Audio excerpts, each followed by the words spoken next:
Hey dudes, it's your friend, the Reverend Pirate Frog.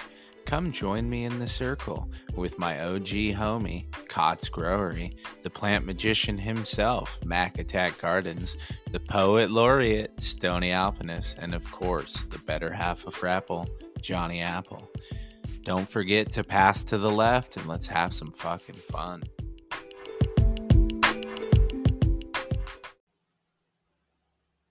All right. Thanks for tuning into what we dig. Sitting here with the circle, joined by a few of the friends that everyone seems to know quite a bit about, even though we might hear more of Johnny today than you might have heard from before. And if we can get Rev, he's been baking in the sun all day long and baking everything else he can from cannabis and enjoying every bit of sunshine that he did. Yeah. So if we can get him to stand up and talk a little bit more. You joined with Kotz as well here. All four of us joining on the circle. So thanks everyone for tuning in. Yeah. Thanks for joining Thanks us. for joining us. What up? Hey, Did that sound hip enough? Did I appeal to any younger crowd? The yo. Well, we're all living kind of vicariously through you, since you get to sit in the beach and play volleyball all afternoon. And, hey, how dare you? It was early morning. Fresh Prince. No, it was fun. Megan signed us up for that volleyball league, that co-ed volleyball league. So every Sunday we get to go play in Surf City, USA. It's super fun, man. I say that both ironically and unironically. There was a lawsuit between Huntington Beach and Santa Cruz at one point to determine who was the Surf City, USA. I kid you not. But yeah, it's fun getting out in the sun. And the only downside is Captain's not good with other dogs, so I can't bring him because he's just too much of a fucking asshole. Does he just run too fast in the sand? No, yeah, he's too fast. I can't ever catch him. No, he's a prick, and he just sits there and barks. Well, he just wants to make sure everyone knows that he's around and watching. Yeah. No, I'm sure it's his personality and not the fact that I did a poor job training him. And this is like ice cold weather for your West Coasters, right? I mean, was everyone out in winter parkas and all sorts of winter gear? It was beautiful. Luckily, our storms are passing. I think we have a few more coming. We've had terrific rain, thank goodness. But it was a nice day today. I think it got into the 70s before the wind kicked up. If you know anything about Huntington Beach, it's a afternoon. It always gets super windy. So you get there at like 10, 11 and then kind of bow out before then. But it was nice, light sweatshirt weather. I unfortunately didn't have or own a light sweatshirt, so I just put on a jacket. Well, I mean, anytime you get a chance to get out and start playing volleyball, I mean, it's spring, right? Everyone's kind of been looking forward to it, and it's just like these little peaks of summertime. I think we had about 65 degrees or so here today, and I think everyone's windows were wide open, blowing all the fresh air in through. And I mean, everyone's just craving spring. It's just so close, and I think summer, I mean, it feels like it's only a month away, and I mean, I think we're supposed to get like almost 70 degrees, nice. But it's, it's Chicago, Midwest, and we could still get snow in like another month or so. The chaos of your weather.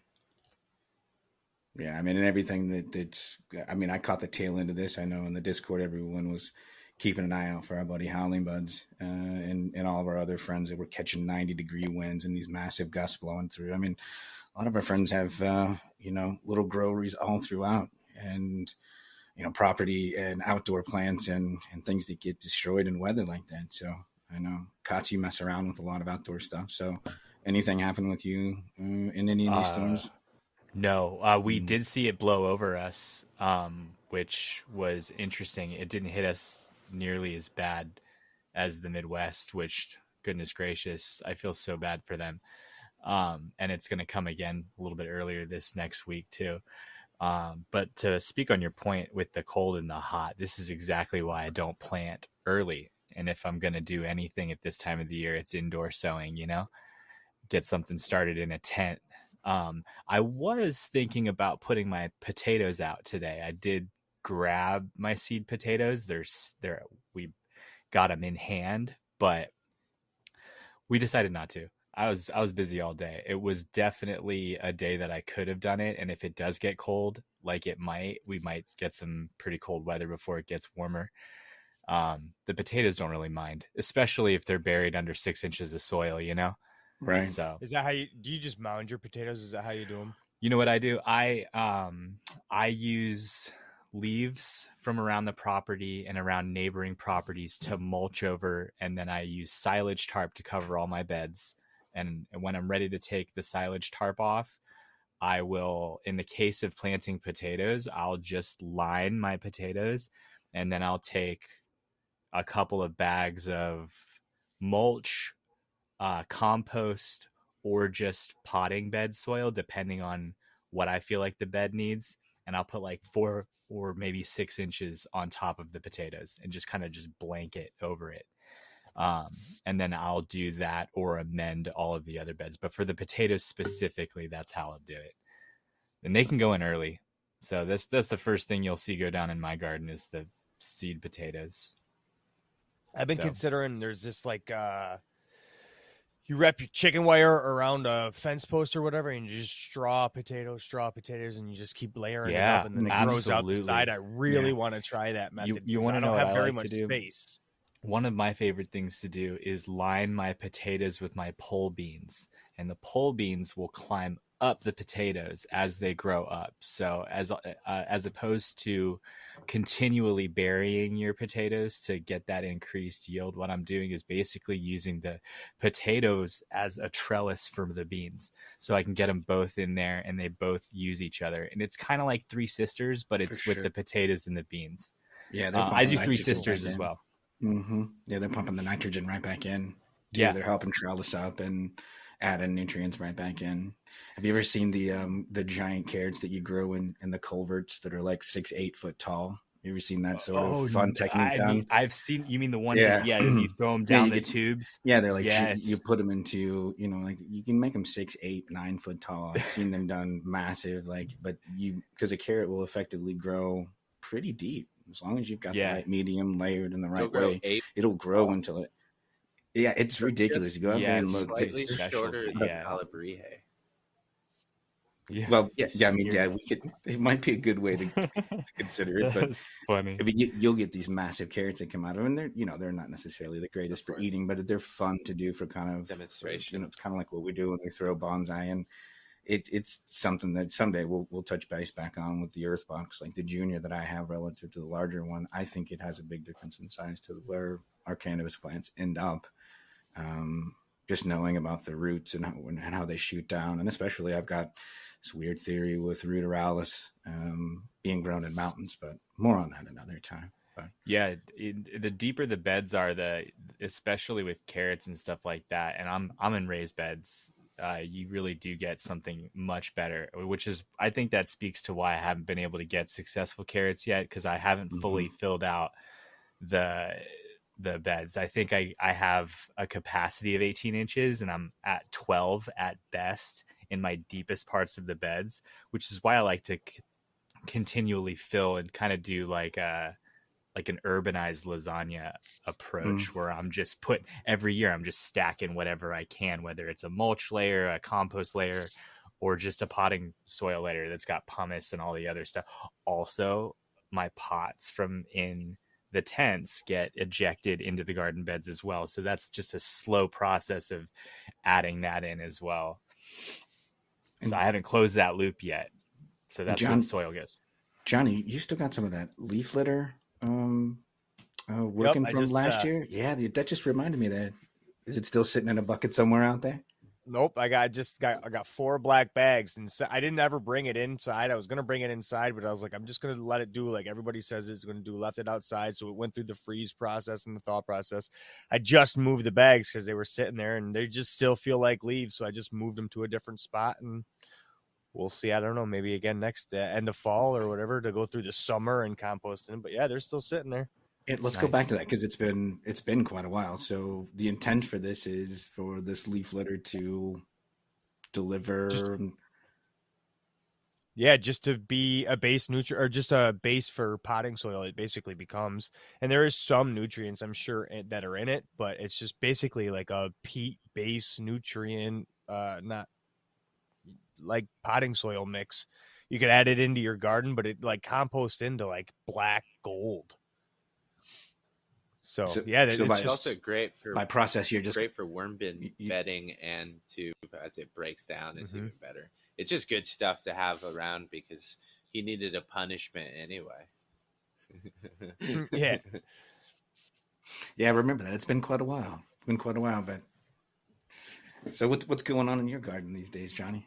I know you've got. I saw those skunk that have been popping up on IG, and I've seen like cups going with things, doing some selection. I've seen little cubes In going fact, I in. believe So he teased something on Instagram about, ooh, if you want to find out about Mhm. this, come listen to me speak. tickle me, Johnny. Tickle me, Johnny. I want the goods.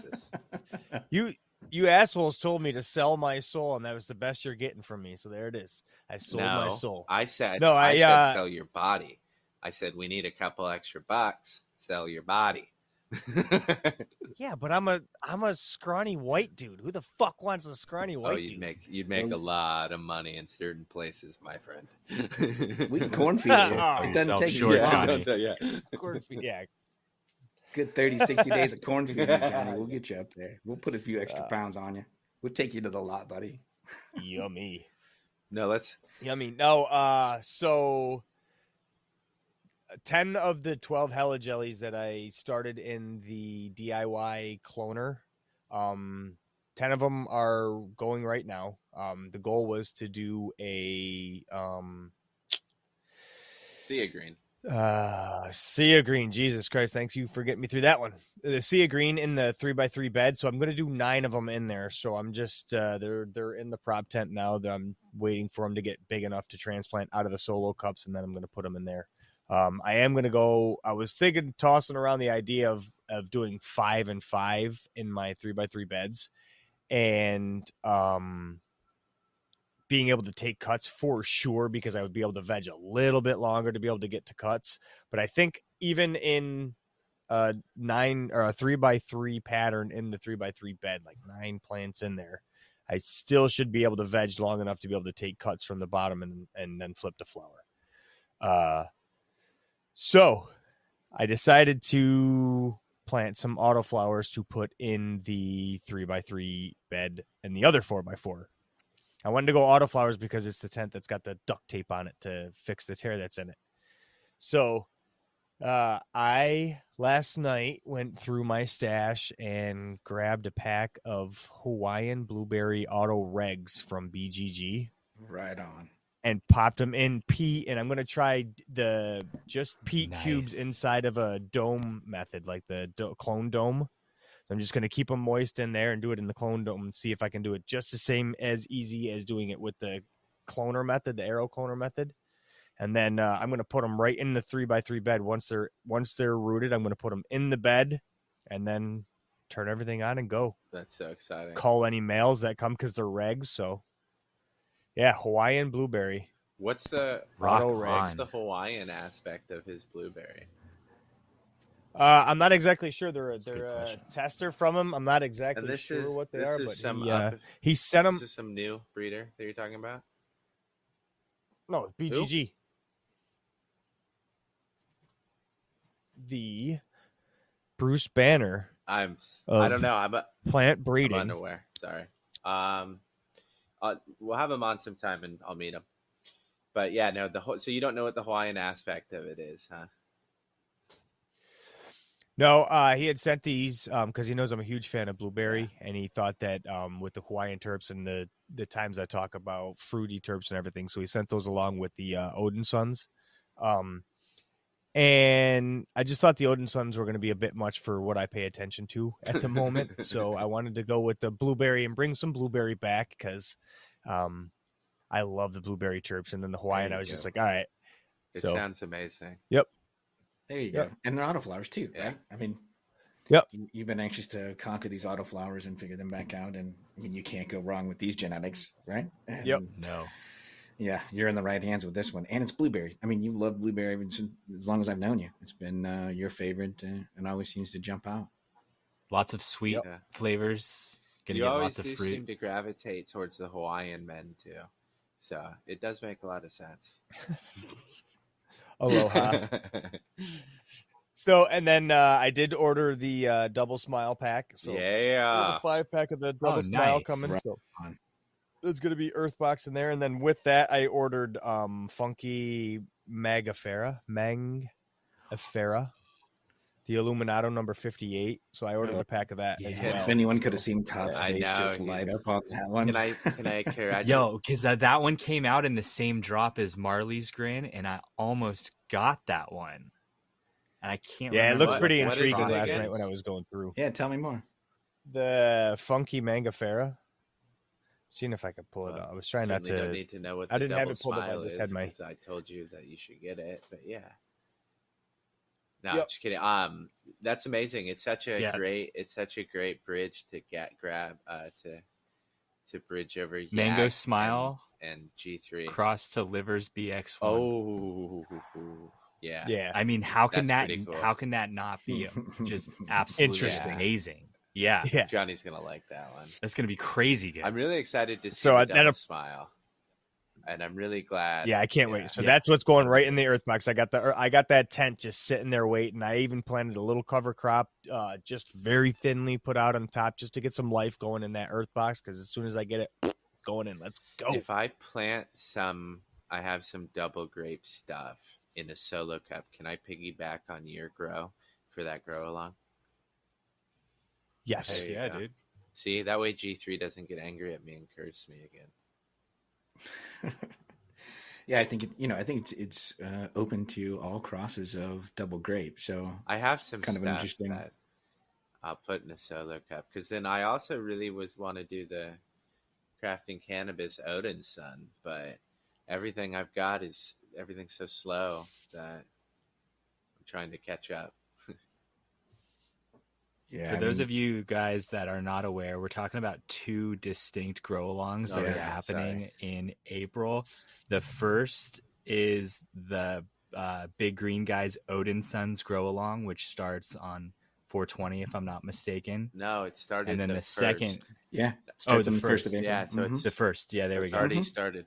And then the 421 is the Girls on the Grow Mhm. double grape grow along, and the two distinct categories are double grape or a derivative of double grape, which can be anything in that field as long as double grape is a direct parent, Yeah. which is cool. So 2 grow alongs, 2 different groups.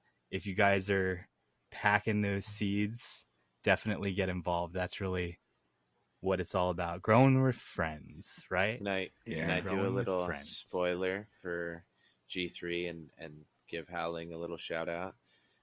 Some of the very early running for the next YAG grow along. It's not 100% decided, but it's pretty early and it's pretty vague enough that I can give it away. But we're thinking anything with haze in it. So that leaves such a huge. It can be a photo, it can be an auto, as long as it has haze in there somewhere, right? It's gonna be cool. Yeah. So I've got just the auto for that. there you go. I've got so I've many. got one. I'm excited. Yeah, it seems like all of us are starting to have almost a pocket full of haze. It's good stuff. I wonder these- why. Yeah. We got a guy in our group that really seems to be into it. Weird. I guess Weird. I guess that guy would be biased, but I don't know who. It's good stuff, man. Well, that's a good little segue because that'll finish up my garden Yeah. talk, because Dad wants to transition his garden to grow his haze seeds next. So I think the Nice. original haze is what I'm going to be planting. So that'll work out fucking. So you're going Pretty OG good. haze as But- opposed to the haze Northern Lights? Yep. Yeah, dude. Oh, cool. Yeah. Just the OG Ag straight Seco? haze. Oh, nice. Yeah. The 3-way Colombian cross. That's Yep. going to be really cool, man. So that's what when we finish up these skunks. Now we do have a problem. The number 10 that was in the 2x4 has those 2-spotted spider mites. So unfortunately, it's like week 5, week 6 of flower. So we've been pounding the shit out of them with Zymes just to try and keep them back at bay. Did you say They're 2-spotted, thick and not heavy. 1-spotted? No, 2-spotted spider Two-spotted. mites. Yep. Yeah. Yep. Yep. Other than the 2 spots, anything else that helped you identify those? I mean, I've Cots. never seen. That's out. Yeah. No, Yeah. yeah, we zoomed No, in. We it's took It a was a good picture. shot. I posted it up. Yeah. Really? Yeah.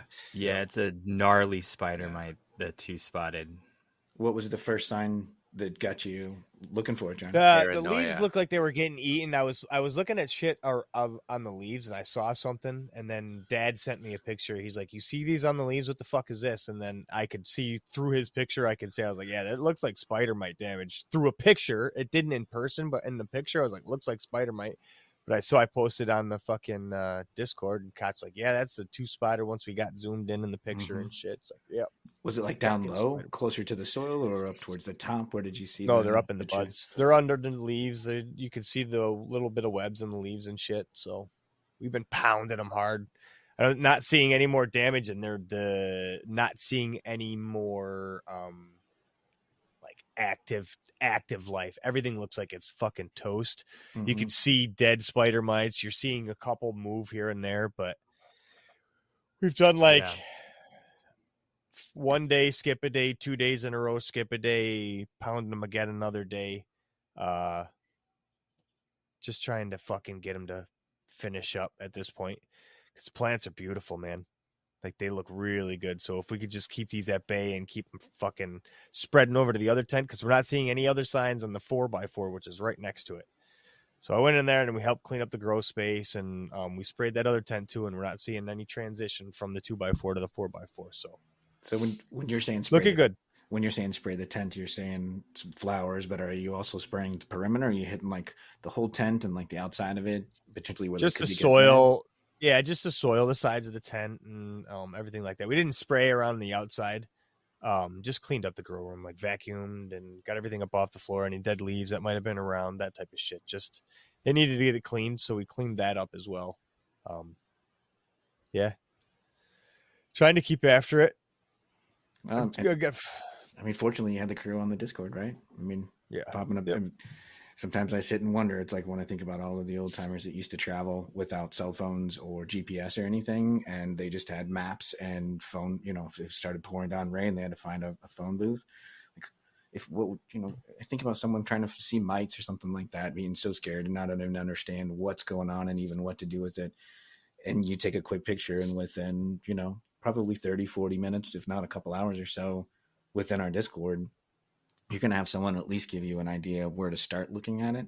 And then you're going to hit the YouTube and go crazy on it. And they see, you'll have way too much information to decipher from. So sometimes you can get spun way out there, going off on YouTube, or even sometimes listening to podcasts. And it's almost like trusted friends jumping on there and experts that have seen it. So, another beauty why, if you haven't jumped on the Discord yet and joined us, you really should come find us. It's, not to mention you can be as filthy mouthed as you'd like to and have as much fun as you'd like to. You can always save yourself a little bit of panic, like goddamn right. It just takes a little bit of, we talk about these grow alongs and grow togethers. When I first started that Olive Rehe one, I just was, I was pretty nervous altogether. It wasn't that long. I think it was only my second grow, which, I was pretty nervous about it. And if it weren't for everyone seeing everyone's plants growing together, and it took a lot of the pressure away. So I think seeing like all of these grow alongs, grow togethers, however you want to name them, because we see them. I think that's the cool thing, is we're seeing so many different kinds and styles of these ones that have, big, huge prize packages that come along with it, and big sponsors and all sorts of things, down to ones that like ours that are just kind of like, hey, we're just going to grow haze or something along those lines. And it just puts us all in a time frame, and we get to share pretty pictures with each other. So, yeah, if you haven't joined one of them, like we were saying before, it doesn't necessarily have to be the ones that we do. You can jump in on the official ones, because it usually just comes down to one picture. You've got the Odin Sons jump over the crafting canvas, and then the girls on the grow, they're doing the one with the double grape. So jump over there. There's tons that are out there and growing around, but these are just a handful of ones that are right around our circle. But we've been doing the whole mango smile, which, Girls on the Grow started the very first one, but we kind of switched it over to the Grow Together, where just kind of do it in our style, your average grow style. But don't mention G3 a third time, or she summons Raichi's show here, and we can't afford that. Well, before we get there, because I think I know what's in the air with everybody, but let's start with what's everyone spoken before we get too far along in there. So How far into the show are we? And we haven't even covered who's smoking what. About yeah, I know. the I good know. news is at least this time everybody knows who's involved, because Yeah. last time it was Truth. about 25 minutes before Johnny introduced anyone else.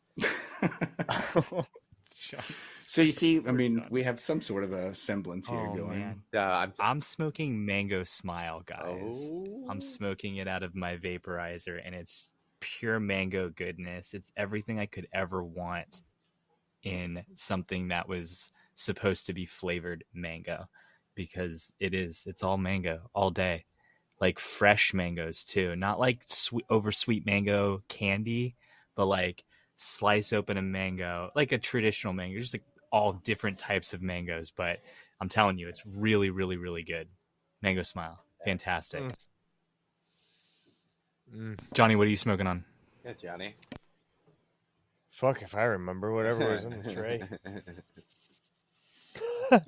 I'm about to hit the mute button and run downstairs and grab some. I got some of that banana milk too, all trimmed up and jarred up. Okay. Man, you should have seen that thing dumping in the trim bin.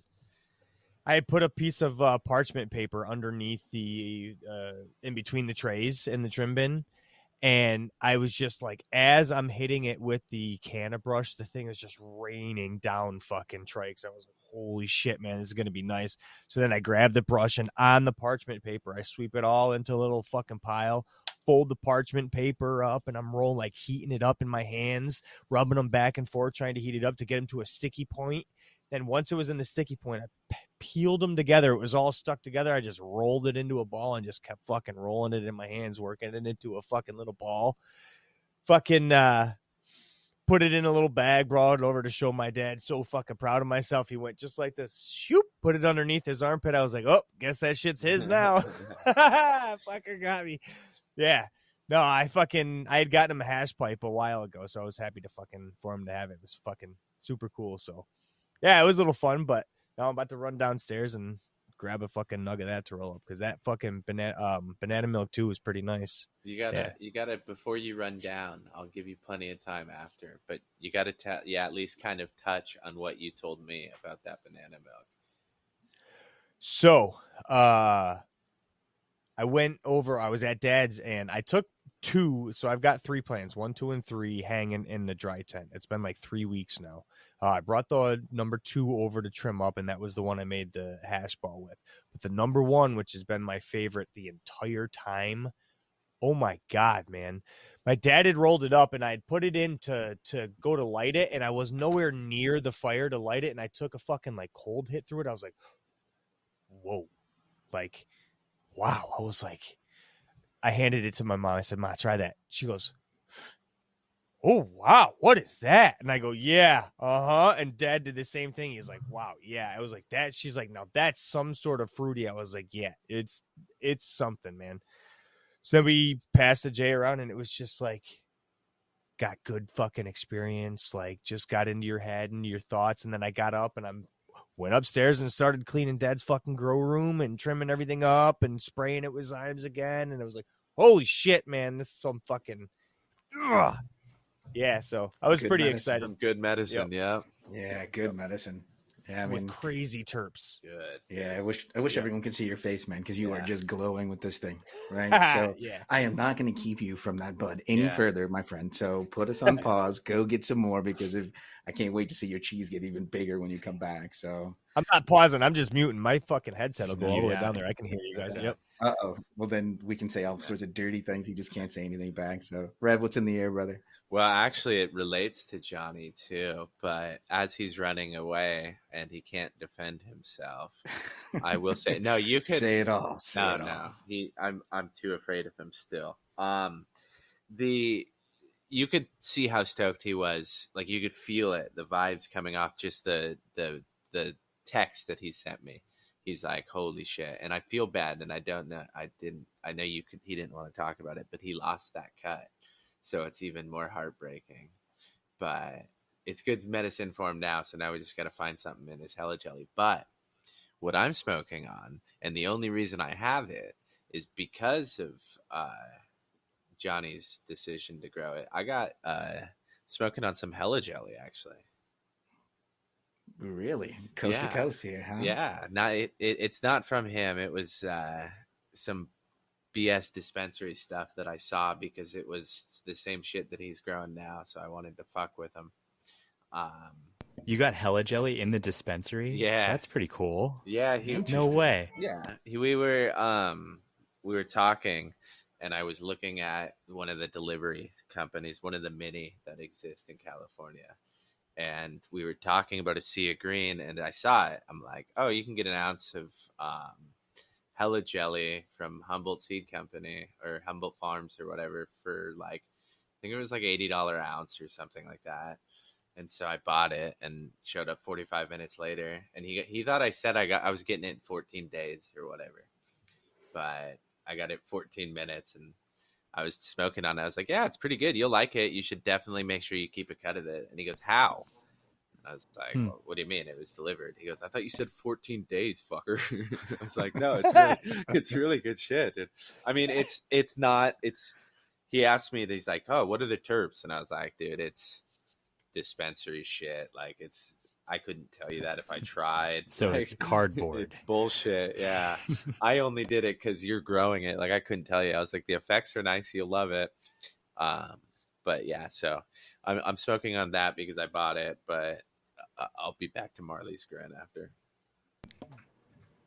Well, it's a nice sentiment for you to Yeah. get a little to understand a little bit more about the hella jellies. Right? I can't be without Johnny ever.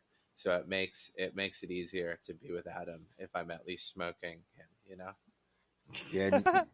You mentioned the delivery. I've had a couple experiences of having it delivered to a hotel, which was unique to say the least. Like I was traveling back out to the Bay Area, and I was looking around for dispensaries because when I was there, everyone you had to have a license, and it was you went to clubs and you had to be a member of a club, but you had to have your actual license for it, so it wasn't recreational. Mm-hmm.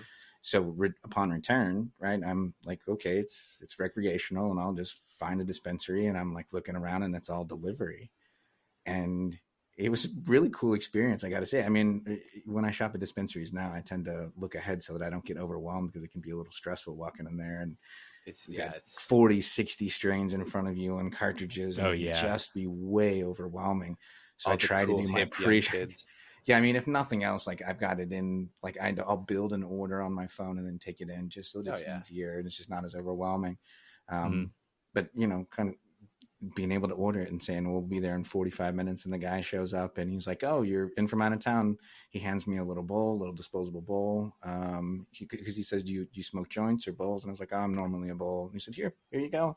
Such a cool little experience for it, and it was right there in front of the hotel. And it's a trip. It's really funny, and there's so many of them, and there's so much, like I've said, there's so many gray markets and stuff, and there's a bunch of websites that who knows the legality of, but I ain't no narc, and nor do I give a shit. But it's an interesting thing because you can get, like the dude I talk to occasionally, he'll show up and he'll be like, oh, here's your order. And he's like, okay, I'm off to do Uber Eats, or I'm going to do DoorDash after this. It's just another one of those, I forget what those markets that they call them. Mm-hmm. Gig market. Yeah, the gig economy. But it's really interesting because they'll have like a locked penguin box, or not, yeah, locked box in the back, and it'll be like, when I'm working, for these delivery companies, this is my box, but I'm also going to hit up DoorDash on the way home because it pays slightly better up towards my neighborhood. It's really interesting and kind of as convenient and cool as it is, not the utopian legalized market that Kotz and I dreamed of as youngsters. Well, I mean, it does put you into a window of time, right? Because it was like it's going to be there sometime in the next 45 minutes to an hour. Yeah, and so it does take some of the convenience out of being able to just walk right into a dispensary. Yeah, it does. Well, I like the ordering ahead aspect of it too, that we can do in these days, because back in the 215 days, that's really not the case.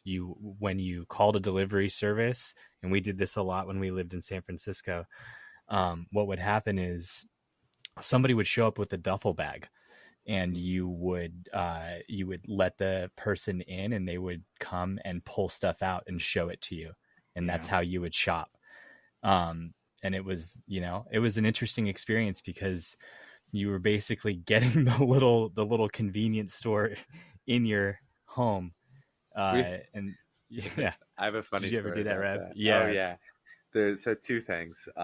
In high school, we showed up to a park one time, and the guy that we were picking up from had everything displayed on this fucking like seat or like seesaw. Like these are my wares, and I just remember being like, "This is the weirdest fucking thing I've ever." Why, Like the long overcoat that flaps open and there's 18 jars on one Oh side. yeah, dude, But wild. I was like, we have already discussed how much we're picking up. This is stupid. Anyhow, but yeah, like you would call, and I always hated it because you'd have to let them into your apartment, and then they'd sit there, and you'd awkwardly be like, okay, we'll do this or this, and then the person with the card was the only one who was allowed to talk to the person or like Yep. touch anything or like Oh man. make fucking eye contact with how dare you, I'm just kidding. No, but it was always cool because they were cool people. It was just a weird, there's so much gray, like legally area, legal gray area, um, that it was an interesting time. Or like, we'd go and you'd buy a t-shirt or you'd buy a sticker at some shop. Yeah, it'd be like a donation or something, Yeah. or you'd buy a sticker and it'd be a $60 sticker. Yeah, it would be a very expensive sticker. You'd just happen to walk out with an eighth as well. Yeah, exactly. So it was, but it is interesting now that you can just get it delivered and get, it's all nothing compared to growing it yourself, but you can't get elitist about it. It's definitely an interesting and kind of cool thing. And if it helps, that's a great way to wrap it around. Grow your own, guys. Grow your own, but if it helps one person, it's worthwhile, right? Right. And, it's just more options for folks, right? Yeah. And so if anything with dispensaries, I just always tell people, like, take your time and do the research ahead, right? Because it can be so overwhelming going in there, and so many different choices and different platforms and formats and brands and all these sorts of things. And you can just get spun out real quick. So, like you said, we are pretty fortunate to grow our own and start to load up our own jars. And, now that I'm in, I think this is like the I'll be starting the fourth cycle and my perpetual garden. I'm now starting to stack up different jars that I can sit on and really turn to for different medicines, right? We were talking about being good medicines. Like right now, I've been waiting. I'm so excited for this one for almost 2 to 3 weeks. Been hanging in the tent while I was gone. But the widow's dessert is what I've been been in the air all day long for me. And it too is just it's a cross of the White Widow and his funeral dessert. So it is just like it's a wonderful daytime for me. It just keeps me smiling and cheesy. I mean, you guys can't see it, but I've had one pasted on my face the whole time, and it just got me moving around and got me working in the garden all day yesterday. But it's been curing for. I did the 16 days in the tent, and then I was gone for 5 days. So instead of popping it into jars, I just went ahead and left it in the tent for the whole week, just staying in the exact same environment. So felt really good about it, and I was tasting it along the way. And coming back this last week, everything just kind of mellowed together. It softened up. It's such a beautiful smoke. I love it. It's just a great thing for the daytime. Not something I really want to get too far down the road, once the sun sets, because otherwise I'll be up tip-tapping as many different things and cleaning things like you said, Johnny. But it's going to be a fun spring and summer with this one in the jar. And then Mango Smile. I mean, I'm just about 10 days away from Mango Smile harvest. I know almost all of us are harvesting out on Mango Smile. So fuck you. All right. Yeah. Well, that wasn't a total dig on you, Rav, but I know. On him, I I planted know. 3 of the fucking things. Well, he can't control the fucking shop vac with his own goddamn mind, dude. What you did to that plant is on your conscience, no one else's. Well, you're fortunate enough that I'm sure someone in this community can make sure that you've got some fresh Mango Smile.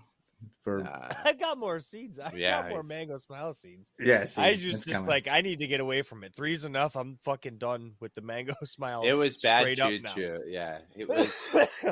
I would say it was quite simply the least of his worries. I'm gonna be the last person to plant a mango smile for my own goddamn grow together. Yeah. When I plant that double smile. Yeah. Which is Bringing again, up the caboose, Johnny. Bringing in the caboose. I get the reward for tardiest. Yeah. It's a reward I'm sure we're both often receiving. Yeah, now that everyone's kind of set the standard for everything, Johnny's just going to come in and show us how it's really done, right?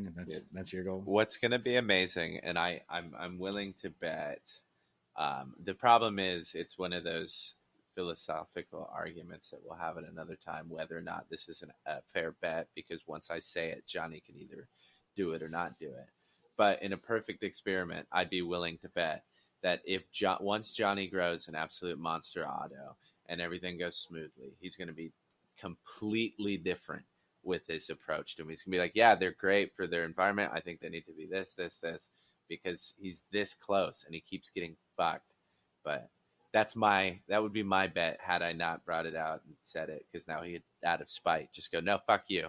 I'm never going on auto again, you piece of shit. So I'm gonna try my fucking hardest with this double smile, man. I'm like, you're the representation of us. Don't let us down. I put fresh build a soil light in the bottom of this earth box, and put a little bit of cover crop on the top of it, and then covered it with the build a soil light that I added a little bit of pure cocoa coir to.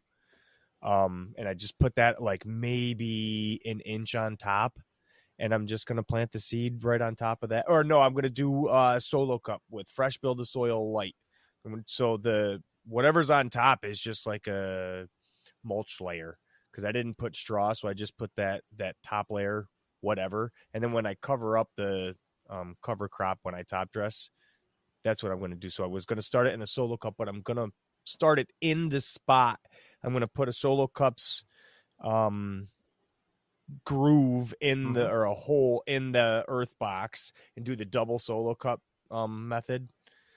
But I'm going to do it with clear ones, so I can see exactly when the roots are starting to hit, so I can just fucking put the single cup back in there and then pull the other one out and make the transition nice and smooth. Just going to fucking go to the basics on this one. Just try my hardest not to fucking Johnny it up. I think this is probably just one of those where, the least you do to it, the better, right? Amen. I mean, now, because you've figured out all of these things on how what they do, right? And you figured out all those variables. This is probably one of those, if you just left it over in the corner and let it grow, that it's going to grow, right? Yep. Consistency and patience. That's all you need. Yeah. And a bunch of beans. Yep. Just keep popping them. Yeah. Amen. Just keep Stick-to-itiveness, as they call it. Hey. Yep. I once got accused of not having enough stick-to-itiveness. I said, that's not very true at all. I have a lot of stick-to-itiveness. You're just an idiot, and I refuse to follow that. But I am curious to see what these fucking these Hawaiian blueberries are going to do in this big bed. That's going to be fun too. Did you want to talk about the little trick that we played on him, or did you want to hold off on that, Johnny? We could talk about it for sure. Yeah, April Fools, everybody. Oh yeah. No, BGG is always coming to the Discord and fucking and is always saying, yeah, that was a great episode. It would be better if it was fucking Johnny-less. So I fucking, when Padre and I were talking about what we would do for April Fools, I said we should release an episode with me cut completely out of it and call it like a BGG, a nod or whatever. So we did nod to Bruce Banner for him, and I don't think he even fucking heard it yet. It's fucking hilarious. He doesn't like us enough. But it was funny because we got quite a few people. But if you read the description of what we released we said, this is for BGG's ears only. Thank you again, April Fools. And we got so many people. So the one we did release, which was with Mad Hatter, which was also a little April Fool's joke, because he introduced it, of course, and we had fun with him. He's a great dude. It was nice for him to open up for us a little bit, And then he gave us unlimited free access to his OnlyFans after, which was fantastic. I think I was already kicked out though, so that's disappointing. but you can go check that out, of course. But yeah, were they like, not you and your again. foot fetish. Seriously. Seriously, I guess I'm region Haven't we blocked. done? We've gone through this before. Yeah, region blocked because it's like you keep harassing so many Canadian men that we've have to, you know. It's that I just picture that brawny man, really. No, I'm just kidding.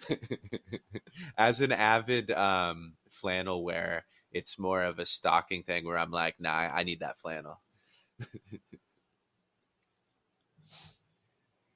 Shout out flannel wearers, dude. Amen, dude. Yeah, and all people that need to absorb things with paper towels, I guess. Yeah, exactly. Just move on. Hey, I have an idea for a segment one day, so I'm putting it out now so that I'm forced to. Stoney, you got to give us like one easy kitchen tip or cooking tip per circle episode. Something simple. That's a Pandora's box. Yeah, that's a Pandora's box. No, I want you to say them. one tip that like nobody knows, and it has to be something you stand by every time. And if anybody ever gets sick, it's your fault.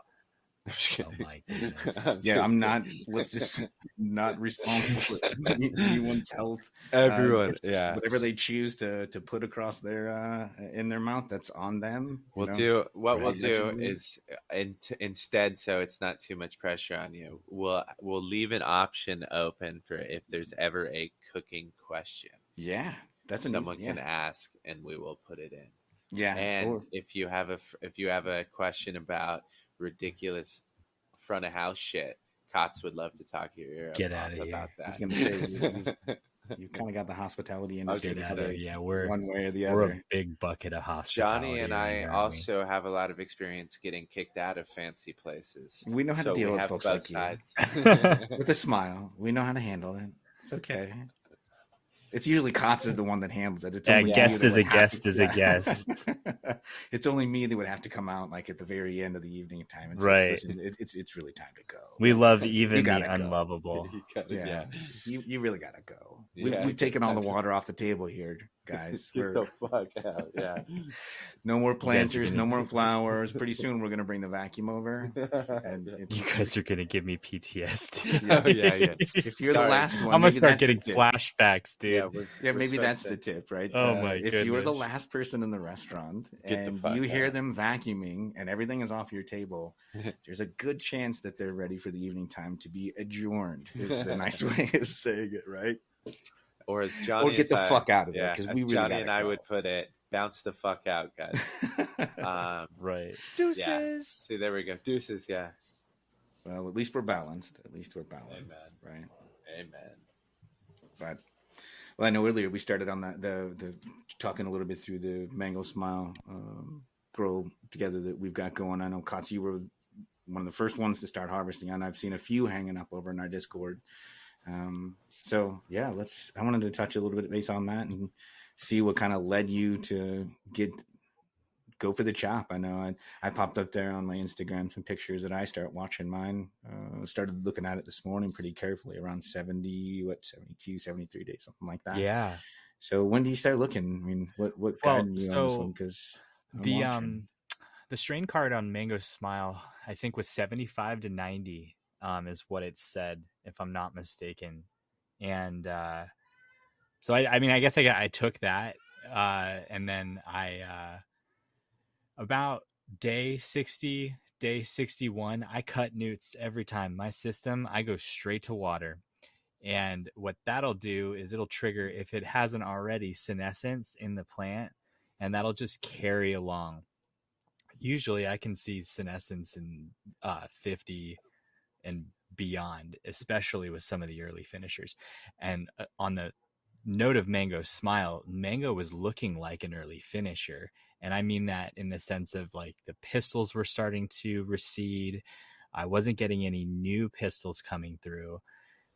All of the swelling had maxed out, so it didn't look like the buds were getting any bigger. And beyond normal senescence and decay, I was getting like the plant was feeding less, it wasn't taking water as much. And that's before I even checked for the trichomes. The trichome check is one of the last things that I do, because often what'll happen is I'll check the trichomes and I'll go, man, that shouldn't be as cloudy as it is. Like that's finished. I'm gonna cut it. And I find like no matter what, if I'm pulling the loop out, I wanna chop then and there. And there's a little bit of bias in that because my with it my stash being low, I always take stuff like that into consideration. And I don't want to cut too early, but as long as it's within a window where I'm getting mainly cloudy trichomes with a maybe a peppering of amber, and then also on the backside a peppering of clear, I'm fine to harvest. And that's exactly what I saw around day 70 with the mango and with the iced and baked tester in my tent. The blue Zeroso was a little bit on the early side, and the strawberry milk and cookies, I would say, is just a little bit on the early side. But yeah, that was what I used.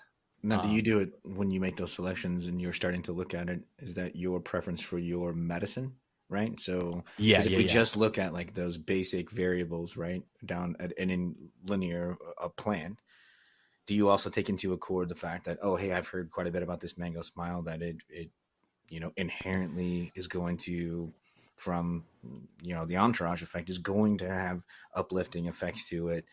Does that change the way, like, would you let it go a little bit further because it automatically or It's inherently a good has that? question.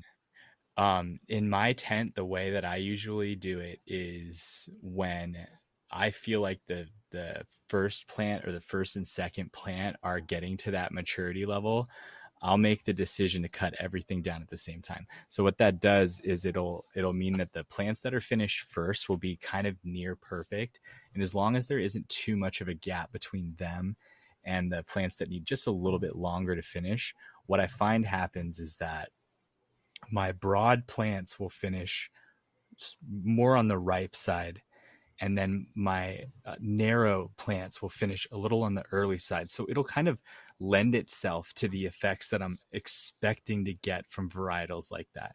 Because when you harvest early, you're not going to get quite as much of a degradation in the cannabinoids to stuff like CBN, and so those sedative effects will be minimal, and you'll get more of the energetic or what would be considered uplifting effects.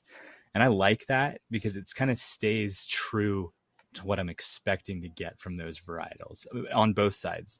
And kind of it evens out for the hybrids as well when you're in the sort of the middle of the ballpark, and it can go in either direction. But I guess like short answer is I harvest my tents at the same time. I just like to get them all out because when I'm drying them in my drying tent, it having all four of the plants in there instead of maybe one or two really helps my ambient humidity, and it allows me to dry for longer periods of time without it drying out quick, maintain those terpenes.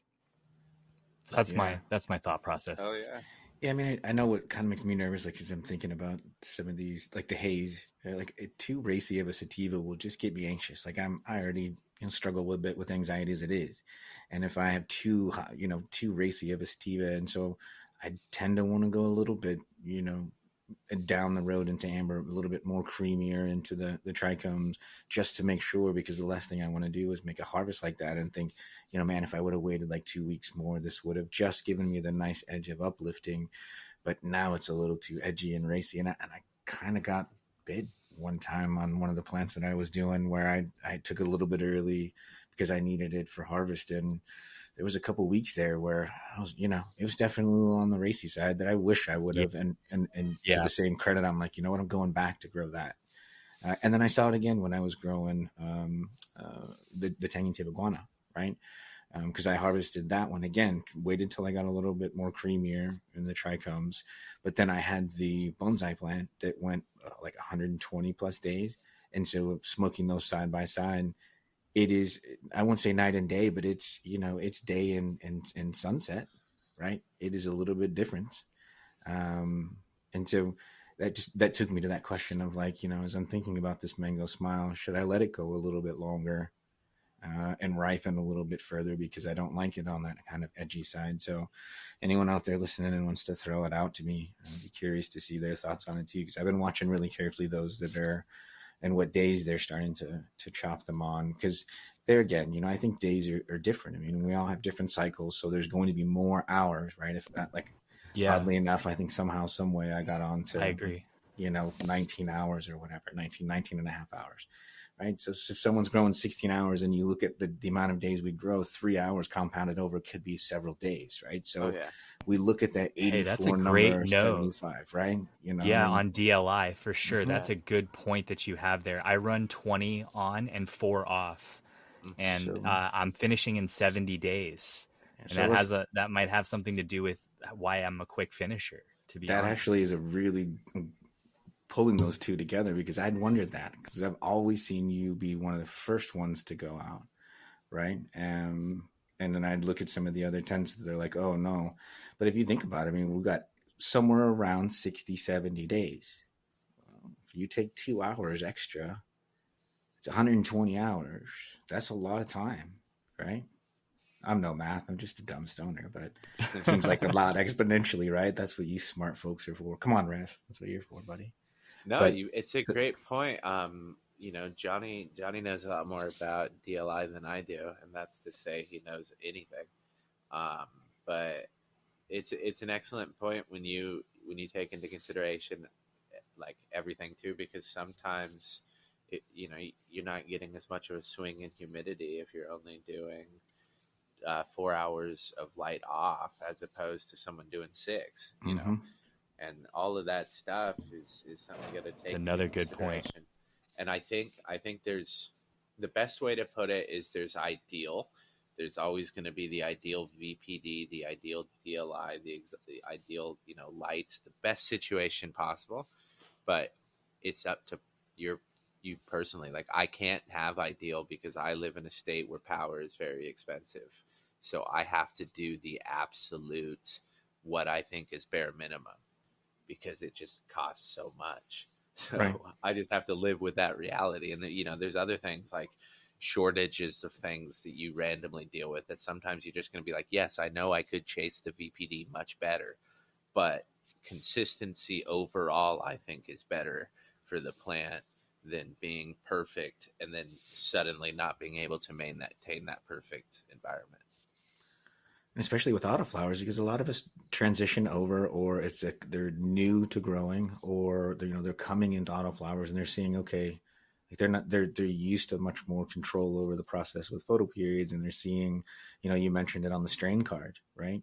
You go and you go searching and you're like, okay, 75 to 90 days, that's a 2 week window that you're looking at, and it may or may not be that. It could go longer. It Oh yeah. really just depends on preference. But if you're kind of new in it and you're jumping in and you're looking at that, see it as a window, right? And that's kind of where I started around like 70 days. And what I'm understanding is that's when I really got to start paying real close attention, like looking every day for the little signs, because it's not one silver bullet.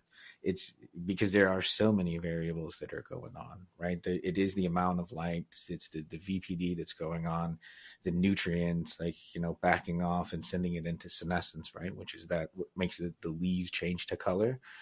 Putting into that just tells the plant, okay, it's time to like turn all those sugars into something different, right? It's time to start converting, and it's time to start really putting myself away. These things are designed to only do once a year, right? Mm-hmm. So they know what's going on. They want to switch over to that color. And, if I chop mine now, I haven't seen any senescence really begin. I'm just starting to see some of the colors like evolve a little bit, right? I haven't even seen any mass swings or any big purples or anything start to come through. So I know I've seen a few folks talk about crispy leaves coming out of some of these phenos, right? As a little bit of a common trend. So I'm watching, again, back to the beauties of all of these grow togethers and grow alongs, is you can watch other people's and takes the stress out of it. And like throw up how many days that are on there. I know it's easy for us sometimes to just pop up pictures and admire how cool that they actually look, but let us know how many days that you're on, right? Oh, yeah. Whatever creative way you are, because it does set a benchmark, and people go through those. I mean, think about all the other Discords that we go on where they've got strains. Like I know over on the Big Green Guys Discord, right? Each strain is laid out and we're loading it up with pictures for each one. It's great information to go. It's almost a manual in front of you because people will start asking the questions. So, start watching for the little signs. It's not one sign. It's not a certain, time frame that you have to do it in. That's 75 to 90. It could be anything different. Just pay really close attention. So, I Yeah, mean, Rev, you always say you're slow and you blame it on the genetics. I think it just is. Dude, it's not slow. It's your personality. It's on California time, my friend. It just, it takes its time. It does what it needs to do. Yeah. Well, and it's worth every moment, right? Rev's day 110 is my 70. You know what I mean? We're probably going to be consuming the same, we're going to get into the same headspace. It's just we're building terroir in our own different systems. Mm-hmm. And so, what we do is going to steer what the genetics will allow us to do. Yeah, I was gonna say. I think as someone who has go longer and stuff, it's often the answer that nobody wants to hear, but it is just patience and watching the plant. And as you get more experience, you go, yeah, that's what I see. Okay, I've seen that before. Oh, these things are in common. Okay, process of elimination. All of these things in common. I generally harvest, and when I harvested this time, I got high. I like the effect. Mm-hmm. Shit, I'm gonna try that again. It's sometimes, especially if you're new, I feel you. But this is something that you can overcomplicate. But you're not gonna hurt anything by going longer. There's how many sayings that you can always cut more, but you can never cut less. There's you can cut material away, you can't add it. So, you got to sometimes be patient and just be like, if I go a bit longer, it ain't going to hurt. Yeah, I mean, I think there's always that edge, like, especially we've come this far and we put so much love and time into this thing.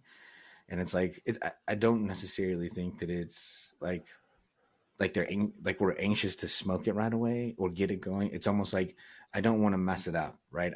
Today's needs to be the day, because if it goes one more day and it gets messed up, man, all of this would have been for nothing. I'll be so upset. And I think that there's that struggle because we love it so much, and like we all say, like, you love it to death, or like it's like, if I don't do it now, disaster is going to happen in 24 to 36 hours, right? Yeah. It's that like fear that we live on the edge of. And one of the farmers that I used to work with, he had this perfect philosophy. He was like, if there's ever anything wrong on the farm or anything, he's like, you know what, just if you find a problem, just go home that night and smoke a joint, take a night's rest, get up the next day, come in and take a look at it, think about it, maybe give it another day or so, think about it a little bit more, and then figure out what you want to do to it, because it's organics, right?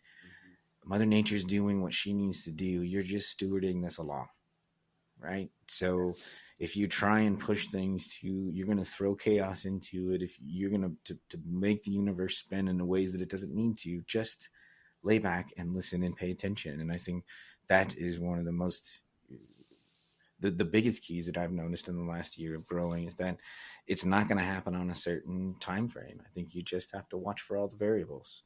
So, I mean, I open up my tent now, and all I can get is that the mango, like you were saying at the top when we were talking, like that. It's almost like stone fruit, like there's like the peachy kind, like the mango's almost sweating, like when you cut it and it's just like seeping that sweet juice that's coming right out of it, like right next to the pit, like on the side where it's flat. A sweet mango too, not a dry mango, because mangoes can go dry as well. But like a really sweet buttery, and like I walk in and it's almost like a sweet cream peach, like sun ripe, and like there's a certain warmth to it when I walk in, and it hits me over. I've got flowers, and I've got four or five other that are in flower, other cannabis flowers that are going, and this mango just seeps in. It's just the most pleasant, pure, true mango aroma. It's incredible, man. It is really remarkable. Really remarkable. I'm gonna miss it.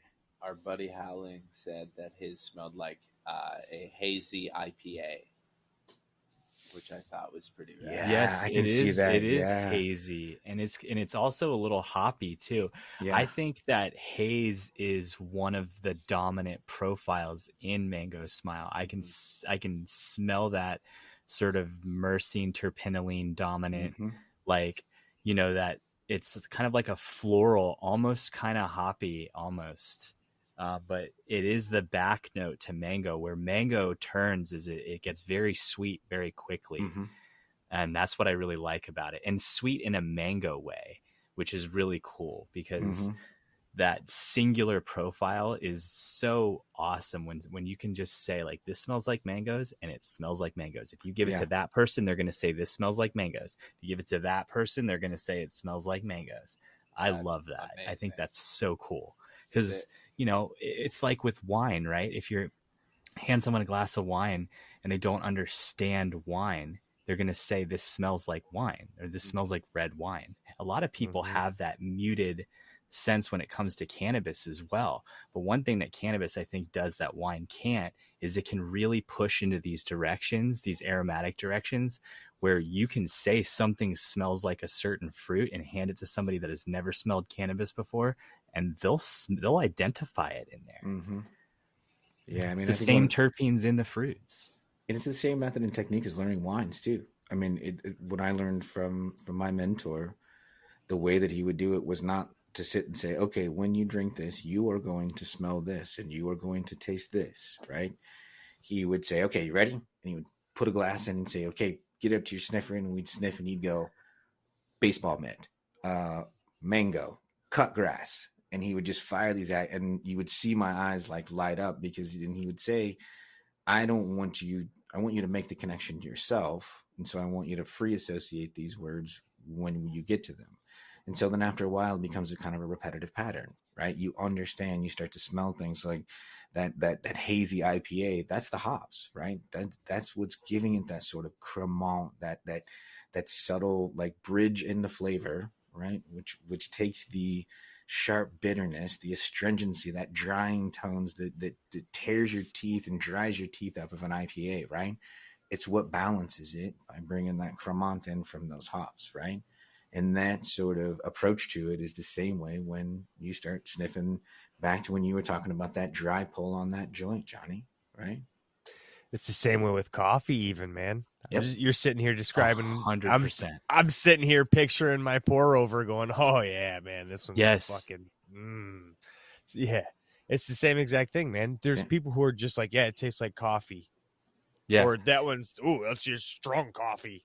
And coffee, you'll get coffee that has really complex profiles too. And I think that speaks to it is for people that are new and that don't understand this very well, handing them something with a singular profile, like mango, it does a really good service of introducing someone to how to begin to smell something, because you're going to bring them back to a memory that they know.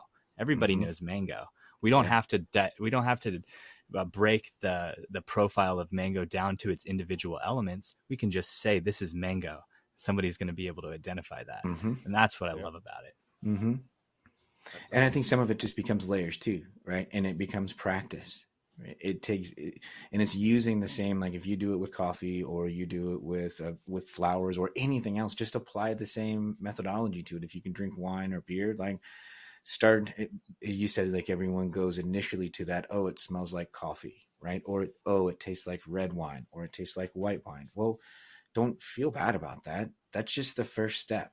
That's the first recognition of it. Okay. And then what? Then what do you like? Okay, I get that you taste it, right? But then what? And sometimes it just takes sitting with someone who's a little bit practiced. But if you don't have that, one of the things that I'll say that I love about where our kind of where the industry is going is that they're starting to put really great descriptors in those strain cards, like you were talking about before. And that is a great way to look at it and make those free associations yourself, because sometimes you can sniff that and you're like, oh, man, it really is complex. There is a lot of other things, like when I was saying that mango, right? Yeah, it smells like a mango on the surface, right? But as I started to describe the stone fruit, right, the peachiness, the butter, all of our heads started nodding. And I'm sure that some of our listeners are going, oh yeah, that's right. And then maybe even eating a mango right now. And if not, go back and eat a mango and listen to that and put the two put it together and make that connection. And you'll realize that you're smelling and tasting the same things. You just put them all together into one, that the more you start to read about it from those strain cards or from information like, and go and find all the strain guides for night owl.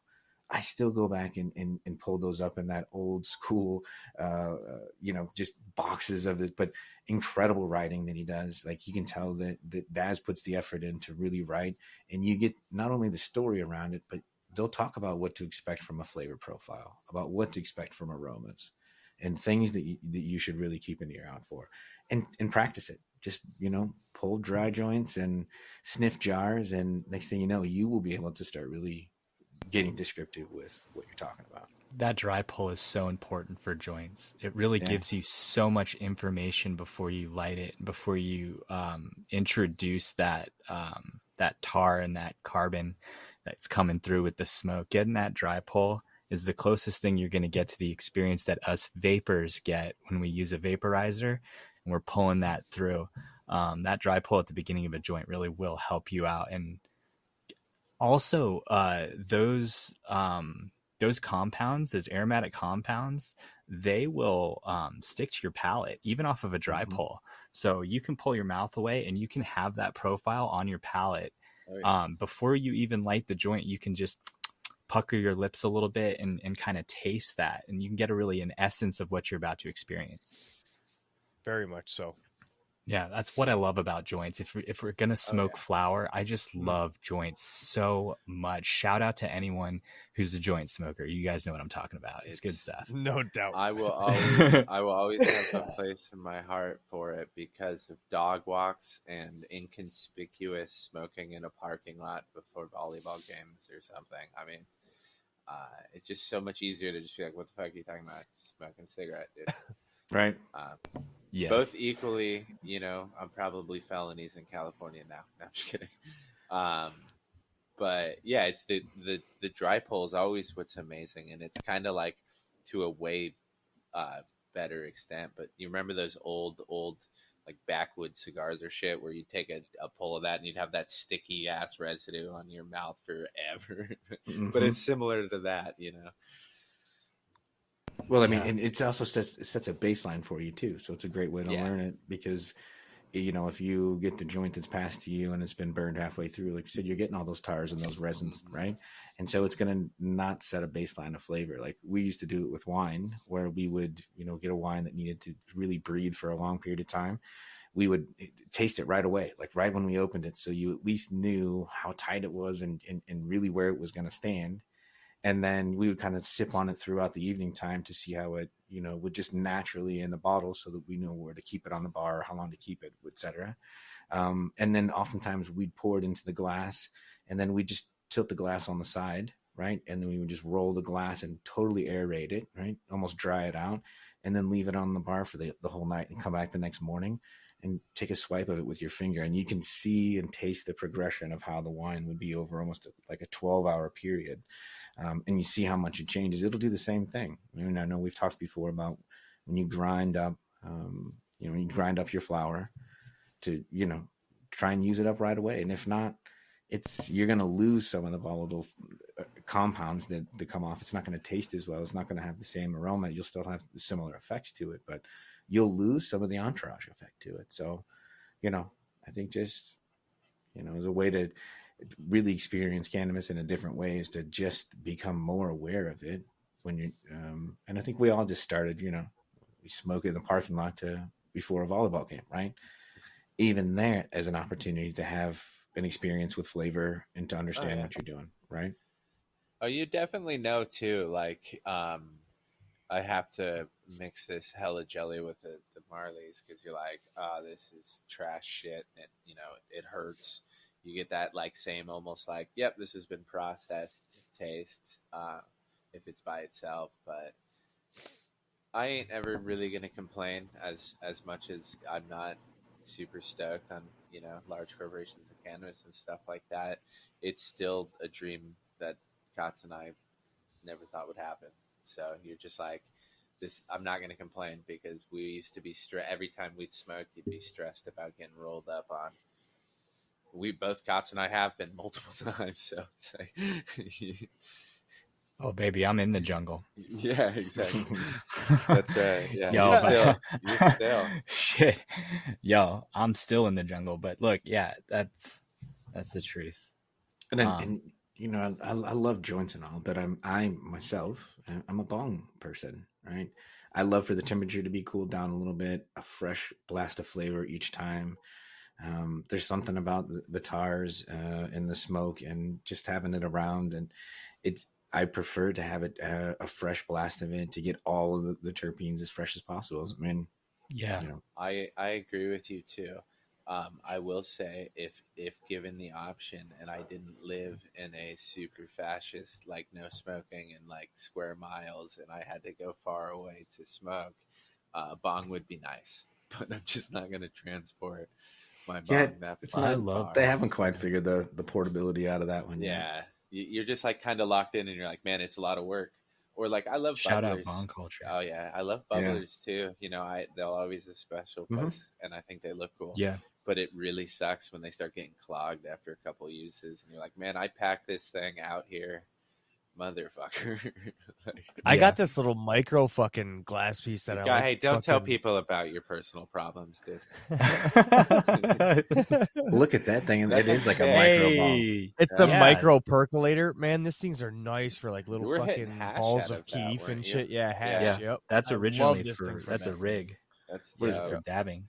Yeah. Yeah, it's a small With an dab, elbow. like a micro. Yep. It's but so those are I like so it. Just I great. put a little regular fucking glass Mhm. bowl in it, and Is it a 10 millimeter? Yeah, it is. It's a tiny Yeah. little 10 Yep. mil, isn't it? 10. That's great. Yep. I love those. For I those have- that for Oh, those that sorry, can't see us, we've got. I'll see if I can do a little descriptor. Johnny showed us this. You thing. showed It's probably us this about little piece. micro Again. dab rig. It's like a micro Perfect. dab rib, right? Like maybe like 5-6 inches tall. Maybe Few holds wishes. like maybe a shot glass, maybe a half a shot glass worth of Yeah. liquid in it. Yeah. Yeah. Yeah. A loogie's But worth. shaped- So for shaped like a little mini bong, right? Just enough to technically cool his lips. it is it's a 10 millimeter dab rig with a bent elbow inline perk and a what would you call that mouthpiece? You would call it a bent mouthpiece. Yep. And Bent mouth just a straight little down. binger, dude. Just and they're so good. Even if you don't use it for concentrates, it's such a little tiny little Yeah. flower piece. It Yeah. becomes a little Mhm. bubbler. They're Yeah. great. It's Yeah, I mean, nice. even my bong is like a dab rig that I've just converted over. But I do think the one thing that's unnecessary about Johnny's little piece was why the mouthpiece is shaped like a dick. That was your Those description. bent- I those mean, if bent that's neck. what it took you to, I mean, It that could be seems a little Freudian, weird Ralph. that There it's not- is that's a what it- reason that is it's because in little tiny pieces like that you get a lot of splash when you really rip at it, so they bend the neck in that glass so that you can kind of catch the splash so it doesn't just come right up. And that's why the makes a lot glass of blowers do it. See, form over function. But why was he cupping Yes. it? Oh man. Sorry. No, that makes sense. Yeah, shout out anyone using a water pipe. I yeah. love those There. bongs, bubblers. I bet you'll never guess my philosophy on this, but there is no wrong way to consume cannabis. Agree, right? There's a No. Can time we and all place for agree that? everything, Can we right? all agree that bowls are the worst? Wait. The little spoons, Yeah, the little yeah. spoon bowls. Man, Oh, glass fuck. Time and a bowls. I place. hate bowls, man. They do Oh. have a There's better place. ways. They're There's very better nostalgic. place. What did you Like- call it when you pull a little bit through? Everybody calls them different. We used to call them Scooby snacks. Yeah, I was gonna say Ugh. Scooby, Scooby snacks. snacks. Yep. Yeah. I still do. Yeah, dude. When I you just get a little cringe. bit- It just makes my face I cringe. still get it when I'm being lazy with the joint rolling machine. I still Yep. get them occasionally. I'm like, fuck, I gotta try harder, and then I never do because, well, if I'm inevitably rolling a lot of joints, you see the conundrum. But no, it has its time and place, and every liquor store or place will sell them, and it is Mhm. very much. But that time and place is for like teenagers. Like I think the first time I was either 13 or travel. I was You either don't- 13 or 14 the first. I think I was 13 going on 14 the first time that I smoked, and I don't even think it was out of a spoon. It might have been a bubbler. No, it was a spoon. But that's about the time and place where they should exist, because after that, man, it hurts. It's harsh. Like you do get that really quick head rush, like when you're in the parking lot hiding it, and you're like, oh shit, don't Yeah. hide, you know. But it ain't worth the pain, man. Well, to that point with the pain, back to what we were talking about with flavor, you kill your taste buds. Oh Um, yeah, If you're smoking Liquid that, like if you're burning. smoking that all through, for a Bro. good 2-3 Hot bowls, smoke too. yeah, that Dry- hot smoke is not dry good hot for your smoke. lungs, right? And that's the other reason I like the putting it through a bubbler, putting it through water, is because you take some of the tires and resins out. It does cool the temperature down a little bit. And it just too many times. I mean, I know I've talked about it before. Those little the little bullets when I was in high school, had the little cone cap that's squirreled on the end of it. It was just about an aluminum bowl, and it had a little rubber tip on it. And the screen was probably, I don't know, 2 millimeters away from your lips, and you talk about burning your palate and really destroying it, man. Just cool it, like take it easy, right? I think that's the biggest thing. The smaller the pipe, the more discretion it is, the hotter it's going to get. And then it just kills your palate. You don't taste as much of it. So whether it's a nice joint, start with a dry rip, whether you're doing it with bongs, even though Rev doesn't like the bowl pieces, there's a time and a place. But definitely not like going fishing. You got to have a certain device, Roll a certain joint. platform, Roll a right? joint. But when you're standing in the middle of a stream, you can't smoke a joint. You got But you can smoke a bowl piece. It's You don't that's need to not take the time joint. for it. like there's You a don't need to take the consumptive joint out of method your for mouth. everything. No, there is no bad way. I agree. But man, instead of a bowl piece, hit an apple, but make an apple piece. It takes in some of the harshness, and you can throw the apple when you're done into nature and let it decompose, and hopefully not plant like invasive apples plants. Truth, man. Apples are good for Is it smoking. tobacco or something like that? Yeah. Right? No, you know what got me through high school was the apple pipe in the shower before school. You hit it in the shower, get hot water, nobody can smell it, Yeah. Or in my scenario, no one could because they were all in their own, doing their own thing, hiding it. So, I mean, I think whatever device and platform we use, it has a huge impact on the flavor of it. So whether it's dry ripping or bowl ripping, I guess if you're gonna have a glass bowl, all right, I'll go with you on this, Rev. Just make sure it's longer. If it's a spoon, just make it sure it's a big long. well, spoon. if you've got a Gandalf pipe, that's dope as shit. Mm-hmm. My There ain't buddy's nothing got wrong with one, that. man. That thing is fucking smooth as shit. It makes Those me things want look one so cool. bad. I do want It one. is very fucking bad. cool. But They are extremely hard to clean. I know that, like Oh, I the very can first imagine. That's pipe. the only reason I didn't Yeah. get one is because I imagine it's a fucking nightmare. Yeah, Yeah, the very Johnny first brings pipe. that point up a lot because he does share pictures, and we're like, "Dude, we need one," and then he's like, "Bitch to clean," and you're like, "Every time, you're right." Yeah, I think. Or you break it because it's such a fucking Yeah. thin stem for so Right. long. Yep.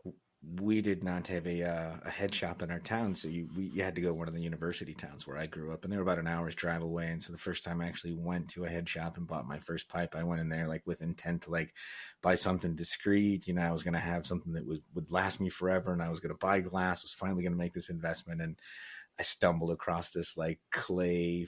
It was some sort of a troll looking thing, right? Bowl with this long bamboo stem to it that I was like, that's just the coolest thing in the world. And I got it thinking I'm going to smoke this thing forever. And it probably lasted like 2 weeks. And I went to try and clean it out, and I broke the stem, and the clay started crumbling, and I was so pissed off. But it was probably one of the most character bowls that I had ever had. But, Oh yeah, you remember it more than you'd remember just some stupid spoon. Yeah. Definitely not a daytime driver, but if you've got a Gandalf, man, those things are pretty awesome.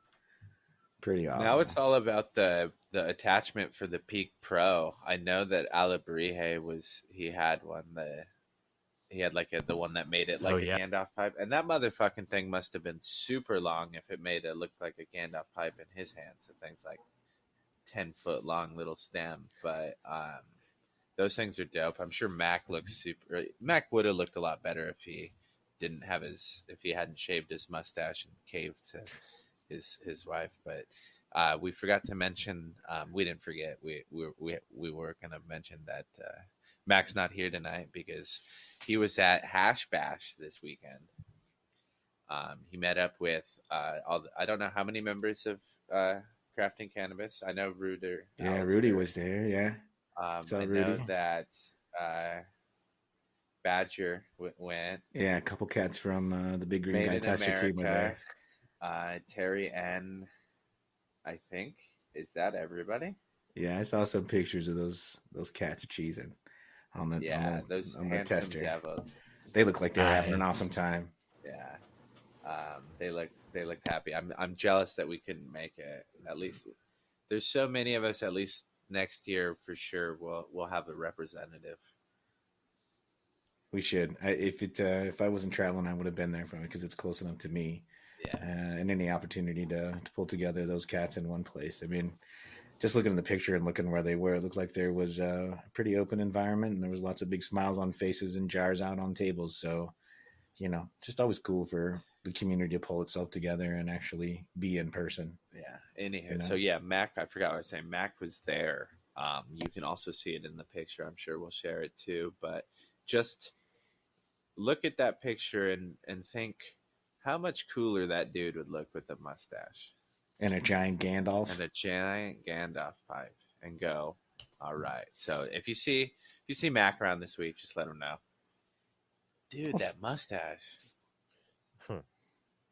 But yeah, he's not here. He's recovering. He's doing his dad thing. He's keeping his family together like the true badass he is. We miss you, but I mean, you'll be back. He'll be back. I mean, we're all Sooner sorts of than fun later things. now. Yeah, all sorts of fun things going around in the circle. All of us have good stuff going on. I know. Did we mention that we changed our schedule? No. Yeah, there we go. Tell us a little bit more. Before you bring that up though, did that sound like a good enough cover story that it doesn't seem like Mac and Stoney have beef? No, yeah, that's it. You guys didn't figure it out. We ran Mac right away. He was like, Yeah. "Screw this, I'm out." Yeah, two men entered on that one, and The only reason Mac he will went be to- back next week, guys. This is my last one. Thanks for joining. he only went to Hash Bash because he was looking for Stoney. We just kept calling for each other. Yeah, I totally would have gone there. But yeah, sorry, Cots. Go. Where you at, motherfucker? I just wanted to mention that we're bi-monthly now, guys. So if you did we are. want to see more of the circle, in Rev's words, not mine, we're sorry. So our way of apologizing is giving you more. Exactly. So yeah, we bring in more on, and we're gonna give you more content. Yeah, So and I think that's one of the things we've been talking about, I think is really cool, is that now that we've got some cats sitting around the circle, that not everyone has to be here at every show, right? So some of us may be here, some of us may not be here, but you're always going to get, every 2 weeks you'll get to hear a handful of us come together and chat about what's going on in the circle. There's always exciting things going on, and I'll tell you, there'll probably be more often than not where all of us are on here, especially after the last episode when. And then there's still guests to come too. So that's the original process of this. The original idea of doing this when Johnny and Rev sat down was to continue kind of building out the community, right? And we started to build out the circle, and more folks are coming into it, and just kind of a floating rotation, improvisational, almost like freeform jazz, right? I think it's super cool that we can sit around and do this and still continue to build out things going on within the circle and build out all the cool stuff that's going around your average grow. Heck, we've got Astro Pie landing all over the place these days. People starting to get those. We've got stickers and logos going out there. I know there's a stone that's made it out there for everybody. So yeah, Kratz, I don't know, take a moment on that and tell us a little bit about the stone. I know we've had some folks asking. So yeah, we've sent the. Can I just say that segue was so fucking beautiful and professional that yes. we've just voted Stoney. This is your last episode. Sorry, dude. See, I told you Mac was back. I told you this is my last types. fucking episode, dude. Yeah. This is my last fucking episode. We were clear. Thanks for coming out. 2 men came in, and Mac will be Yeah. back next week. This is my solace. We're fucking clear. We want to build the community, but the second you outshine Johnny and I, it's over. We're gone. Dude, I'm just the wind beneath your wings, buddy. And it's hard. You know how hard it is not to? Sorry, just a quick joke. One of us is literally most of the time eating a pizza, and the other one is super hot. I was gonna say, I think we Fucking might New have Yorkers. both on that one. I think that Yeah. that banana milk nug put Johnny to rest, man. How is? Yeah, it's good. I'm Anywho, good. sorry. Yeah, I asked Cots to No, do something he's for good. me, and I've interrupted him There's twice. an Like, absence of pizza in Johnny's screen today, so yeah. It's because we Um, ate earlier. We ate before the show You this son time. of a bitch. I swear to God, it was pizza too. You motherfucker. That's pizza count 2 for the circle. Dude, it's Sunday. That's 2. I have my boys. It's fucking a good day. To I have don't pizzas. It's disagree. Sunday, man. I don't It's amazing. disagree. Your boys worked hard too, so they deserve pizza. and they deserve a Yeah, little they bit of busted pie. their ass, man. Yeah, they did. Splitting that fucking wood. Yeah. hell yeah. Well, the wood splitter did. Well, it's more work than I've done in a while. Sorry. No, they did a great job, man. Some of them shits were heavy. They had to pick them up, and yeah, man, I'm proud Oh, of yeah, them. good. They earned that goddamn pizza. Amen. Amen. They still charged them $3.50 each, though. That was a dick move. But Well, hey, I'm broke. All right, Cot. Sorry, I promise no more. Oh no, you're good. We're Yeah, just back to saying the that the Astro Astro Pie. Pie is out. Yeah, it's if you've got it, then that means that you either are a friend of the show, you have been on the show, or you've won a giveaway or something associated with the show. And so, thank you guys for that. Yeah, thank And you so much. we're super excited that you guys are on board and that you're hanging out with us because it means a lot.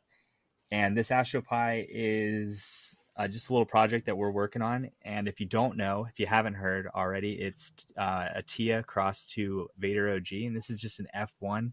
It's a regular photo period tester. It was something that I made last year. And we just wanted to give it away as sort of like a way to kickstart to kind of launch what we're doing here. And if you want to, we highly encourage you to pop these beans. We've got a couple people that are already doing that. I know Merch has already planted a few. But if you want to hold on to them a little bit later this year, we're probably going to get a couple more packs out to the community and do a grow along ourselves and try to hunt through and see what we can get. And we're excited about that. I had originally intended on throwing a note in when we were giving these away, but we didn't end up printing that out. So I have it here. We were going to Before you read this, because I actually want this to be clean so we can cut this if we need to in the future. Can I just say how amazing this moment is that we sent this whole thing and we're like, we're going to do this right. In an average way, we forgot to print this and include it. Yeah, so you probably so just fitting. got a vial with some beans in it and a Your Average Grow sticker, along with the label of the Astro Pie F1 and a random mystery stone, which I'll reveal to you right now is Shungite. So love Shungite. Look it up. It's great. You can use it for different things. This is not food grade. When I got it, it was labeled as food grade, but you can see I wouldn't use it. We call it plant grade Shungite. So you can use it with your plants, or you can use it as a like a totem for your plants. I love pairing stones with seeds. I just think the idea of it is fantastic. So it's something that I'm about. We had a letter we were supposed to send out with these beans, but we didn't end up getting that letter out. So I'm going to go ahead and just read it to you guys, and we might post it later. But this is just our little love letter to anyone who has received these seeds. If you haven't received them yet, don't freak out. We're going to get lots of these packs moving. We just, we're moving slow. We're average here. So let me go ahead and get this read out for you guys. It says, "Hi, friend. These days, the internet can be a tough place for like-minded people like yourself. With social media platforms suppressing and outright censoring cannabis-friendly content, it can be tough to find a welcoming community. We want to let you know that we appreciate you for joining ours. Whether you are a member of our Discord, a friend of the podcast, or a fan of the movement, you being here with us means the world. Your Average Grow is growing, and we would love for you to be a part of it. Later this year, we're going to be hosting a community pheno hunt for one of our testers, this Astro Pie. Included is a hunter pack containing around 15 regular photo period seeds, and I was very liberal when I counted these seed packs out. So you're probably going to get more than that. Please join us as we sift through our packs together and find a community selected winning profile to move the line forward with. Keep an eye out on our socials for future updates. And thanks again for being here. We wouldn't without you. And that's from all of us to you guys. We really do appreciate you being here. And we're excited to get this whole thing going with you. So we want to bring it all the way around. There's a lot of us in this group. We love playing with genetics. I'm one of them. And this is just our first project to introduce to you guys sort of where we want to take this. We love doing grow alongs, and we love the companies that we've been working with those grow alongs. And we want to kind of carry that forward with projects that we make ourselves. So this is sort of the start of that. And just thanks for being a part of it. That's what I have to say. So yeah, man, it's incredible, and we thank you again. I'm so excited that Merch has him and is doing stuff. That dude is. If you guys haven't checked him out, you have to. But holy hell, man, Kotz, you're a wonderful, wonderful member of our community, and we thank you. However, I've been told that's my one compliment allowed for Kotz this evening. Mac and Johnny. I was gonna picture Mac on. Yeah, well, exactly. Mac's not here, but I can feel this. I can feel the mocking from here. Always. So, there you go. Yeah, no, I think it's super cool, man. Just to be a part of the kind of the roots of this one. I think we're all anxious to see where this goes, and throwing an extra episode in the month gives us more opportunities to chat stuff a little bit more, and we'll be seeing more of these. So we can't wait to see if you've gotten them, pop them in, get them into cycle. We can't wait to see these things grow. A little source of pride for all of us, right? Especially for Kotz and the amount of work and effort going into it. This is a true passion. That's going to be one of those. I think we're starting into a lifelong project or something along those process. This is all a lifelong project. You know what I mean? Like, and I'm just so thankful that we're all doing this together, because this whole community thing is what makes it magical. We all love the plant. We're all here for the plant, and being together just makes this so much better. So I'm super appreciative for you guys. And if you haven't come and found us on the Discord yet, you should, because that's where you're going to see all these pictures, and all of us bounce around to so many other different Discords, and it just pulls together this cool little web of information and folks and people that start to come in and out of it. I mean, heck, if you're lucky enough to make it to a shit list, you never know what will come about when you make it onto the shit list these days. Yeah, so. What's smelling this week, guys? Yeah, I know. Who's got one? Yeah, I know we all kind of fight over these sorts of things, but throw them out. Who's going first? Who's going first with our shit list today? I don't know. If only someone was leading the episode. Stoney, who's on your shit list, my dude? See, I just transitioned it all over, but I'll go ahead and take it because I'm ready for that. I appreciated the transition and your you know what? I gotta say that was another segues. However, that transition was lit. Like I said, Mac's just gonna be listening to this, going stop sucking. It's my swan song, dude. This is my fucking swan song. So I can't give you too much credit, but yeah. Well, he'll be back soon enough, and then we're all going to kind of rotate these. So this wasn't just me. So you get to pick. So I get to pick start off. So it's and the dots are always in this one too. But North Flag Crows is made my shit list for the week.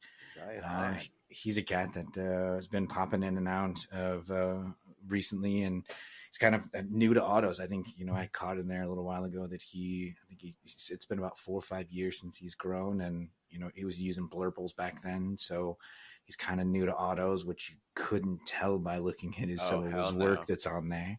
And he's gotten in really quickly into some really intelligent crosses of things, right? So not just surface level, you can tell that he's really gotten either access to or knows someone, or he's got a great selection of genetics in there, and everything looks gorgeous.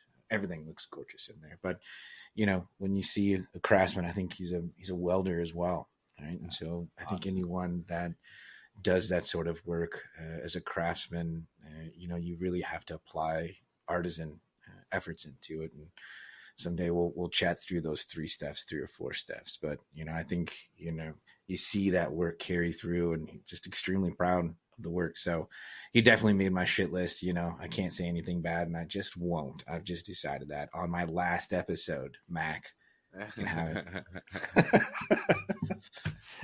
All right, I'm passing it on there. Who's next? It's your decision, my friend. Oh, I get to throw it back out. Well, then I'll throw it to you, Rev, since as much shit as you've been giving me for. Well, absolutely. See, I'm mentally prepared, dude. See, I'm not buying time. That would be crazy. Not at all. So how was your guys'? No, I'm just kidding. Mine's easy, man. I'm going with Krabby, Rody Grows. Nice. This is his official shit list call out. I've mentioned him before because he's been a solid dude, and he's in all the same Discords. And I was gonna narrow in on what he was growing, and I know he has a lot of photos, and I think he's got a couple cuts of atonement, maybe just the one he's probably getting ready to stab me, that crabby bastard. But dude's got so much going on constantly, and he's getting so much amazing genetics in the mail constantly that I'm getting jealous. So I didn't want to spend more than a couple more minutes on his channel, and so to be honest with you, I'm doing Krabby because he terrifies me. But yeah, no, I love him to death. He's a good dude, but he's just really talented too. And I know he does stuff with autopots, and I think he also has some earth boxes too. So he's just all around solid dude. Hell yeah, man! I agree. Me too. Well, that's good because Shout it would out be to you. fucking rude if you guys disagree. Yeah. Nah, I disagree. That guy's Krabby check. sucks. Yeah. Yeah. Fucking Can we go back on Rody that? Gross. No. Yeah. I'm gonna do it one day. I'm just kidding. Fuck. Johnny? Yeah, there you go. Johnny? What's up? Oh shit. see if Shit you list, remember. man. Let's see if Oh, you we're on remember. the shit list. When did we get We're to on. the shit list? Do you need a few minutes, Johnny? Should I come back to you? No. Let him sit. Let him sit. Last week I had to verbally ask him to save me, and that wasn't enough for him to jump in. So Well, I saved you somehow, didn't I? I don't No. remember. Oh no, we coughed ourselves to you fucking coughed death. yourself to death. It wasn't really your fault. Like nothing really ever truly is, which I think is funny because they're like, "Oh, Johnny," and I was like, "No, it was me calling them out because they were both coughing." Anyway, sorry, I was giving you time. See, that's what friends do. Oh, thanks for that. No, I was ready, man. I had I just feel bad for him because a couple of wordsmiths went ahead of me, and I'm not gonna say much other than the dude can fucking grow. That get lifted 420, man. Oh He's doing some fucking great shit. His garden looks pretty fucking amazing. dude, he's a killer tent right now. And like every time he posts pictures, it's so subtle because he'll just take a picture of slightly outside of his tent or something, and you're like, holy shit, dude. Yeah. You need COTS level photography, man. It's beautiful in there. That's 4, bro. I'm counting. You're all over me tonight. Oh shit. Yeah, okay, so because I'm getting so kicked much off the show balance- with Stoney. Yeah, I'm out, dude. Dude, only I'm give it another gone. week. Because This I is my preach swan song. balance. Yours is next Yeah. week. Don't worry, Cods. Max coming back to boot us all out. There is no circle. There's a circle It'll with just- 3. He's It'll being be- nice because he's about to give me the axe. Yeah. There's one thing you can say about me is I'm a dick and an asshole. So I'll Fair. balance out eventually when we're off the air. I have my persona, like hippy dippy. But when we're off, I yell at Cots verbally and I Stoney do. make him cry. Johnny, I spare my wrath because he scares me. It's the only reason. He stood up to me one time. No, I'm just kidding. Right. Yeah. Am I Yeah, next? but No, get man. lifted. Yeah, you're next, dude. Okay, well, I'm gonna shout out Ozzy Autos because he's creeping up in the bonsai channel of the Yeah. Alabrije Mhm. Discord because that's my favorite place to hang out. Mhm. If you don't know about this and you're new to Discord, one of the cool things is we got a bunch of channels with a bunch of different topics, and you can hang out wherever you want, whenever you want. And I like to hang out over in the bonsai section. All of us are kind of over there hanging out. Aussie Autos, I just want to shout him out because he's got this sloth plant that's just absolutely killing it in bonsai. And what's the variety? I think it's MQ crossed to DW. What's that? Milk and cookies crossed to Dog Walker from Alabrije. Wasn't yeah, that and he's the got it juicy in a freebie, right? Yes, that's exactly right. It was the juicy freebie, and yeah, he's got it in a hanging ceramic, I think, and it's a sloth, and it's just super cool. He's got two of them going. One of them's in a more traditional ceramic, but yeah, I just want to shout out my bonsai people and shout out to Ozzy for hanging out. Yeah, from way across the pond, right? Yeah. Upside down land, dude. Yes, keeping it real, dude. He's coming to America, man. He's gonna have a fun time. I'm excited for him. Rock on. Yeah, shout out Aussie Autos. Got a bunch of other autos that are going, but I was really just he's doing a project with Juicy right now. He just started his reversal project. And there you go. He's doing a daily update over on the Juicy channel, I believe, or a channel over on Alabrije. Awesome. So yet another reason to go explore the Canaverse that we've been building and continuing to. Yes. Coined by J Merch. Alabrije genetics server. Yeah. So anytime you hear us talk about Discord, not just ours, come into all of the Discord verse, because there are so many great opportunities to meet folks and find so much information out and see so many cool pictures and share cool pictures. Come find it. It's not as intimidating. Yeah, for sure. And you never know, you're going to probably end up on our shit list after a little while, because once you start hanging out with us and popping in and out there and dropping pictures, then next thing you know, you get yelled at by these goons. Yeah. So start to get harassed. Yeah. Did you just say goons? Yeah, I called goons. Like a whole group of goons is what you guys are. You're going, this is how you end, right? You finally get onto the show. You do an amazing job, by the way. Bravo. Bringing much needed controlled chaos. You much like Cots, you've put Johnny to sleep. You've done everything right. And you go and end on goons. Well, who said I was fucking ending in Goon Squad? So there you go. Yeah. No, feel free to be who you are. Yeah, it's all fine. good. I'm cool. It's better than what I do. I ask dumbass questions and then teeter off, and I beg for help from my co-host, who,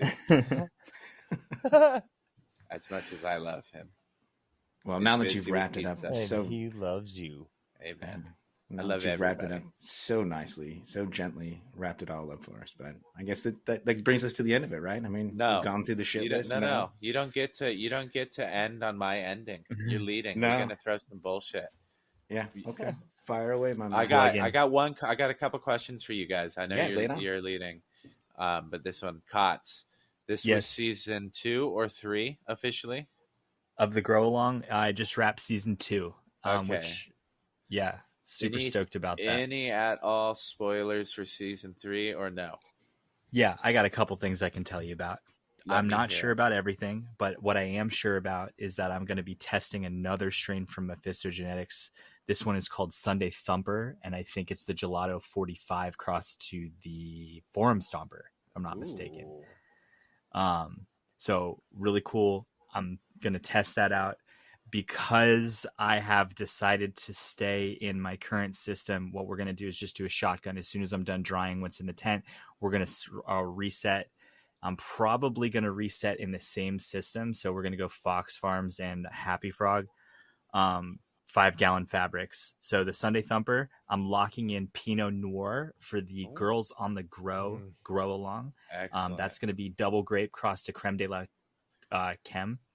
And I'm really excited. I like the idea of doing a derivative. I've grown double grape in its pure form a couple times, and I absolutely love it. I just wanted a little something different this time. So Pinot Noir is what it is. As far as what's going to happen next, I'm bouncing off between a few, but I'll give you my short list. I'm probably going to end up locking in funeral desserts from Big Green Guy. And the reason why I'm doing this is because I want to, grow, big green guy, in this next grow, Odin Sons might be a little bit too big for the tent, which is why I'm not going to participate in that grow along. But I'm going to throw funeral desserts in. I'm super excited about it. It's going to be phenomenal. Everything that I've seen on that seems great. So, and then that leaves one more spot, and it's going to go to Alebrije. And as far as what it's going to be, I just keep changing my mind. Like last night, I wanted to completely axe my original plan of being between balanced Gatuga and sour Perezoso, and I was like, no, I'm gonna grow juicy Ajalora because I want something that's like narrow leaf to balance out my head stash. And so, like, I don't know, man. I don't know what I'm gonna do. I'm still kind of like, I don't know. Like at one point I was like, maybe I'll do funeral desserts bonsai, and I'll go with balanced Gatuga and Aunt Ginny's elixir and do like a sedative high run. CBD and then an energetic high CBD. So like I said, I haven't locked any of that in, but what I have locked in is that I'm absolutely going to do the Sunday Thumper. I'm absolutely doing the Pinot Noir, and I'm absolutely doing funeral desserts. Those are the 3 that I'm locking. So excellent. Season 3 is going to start relatively soon. Let me just finish wrapping the post-production on season 2. So, and thanks for tuning on, and thanks for asking. Always. I will say, in lieu of trying to force Cott's opinion on that, go to Alebrije. He lives up in the clouds. Climb the giant beanstalk, but get up there and tell him that he needs to make his to weigh in on this, and Cott's would appreciate it. Now, I'd really like to know. The other thing I had was Stoney. You have your perpetual going on. Is there anything that you're adding that you're excited about? A little less modesty this episode. Give everybody what they want. End it off that way, and then I'll stop telling you what to do, and I'll let you go. Fair. That's fair. Yeah, getting ready to pop new beans. I think I'm gonna go with the Creme de la Compton from Night Owl. Right, the Masonic. Nice, dude. Yeah, Masonic Smoker 4.0. I think I'm going to get that in.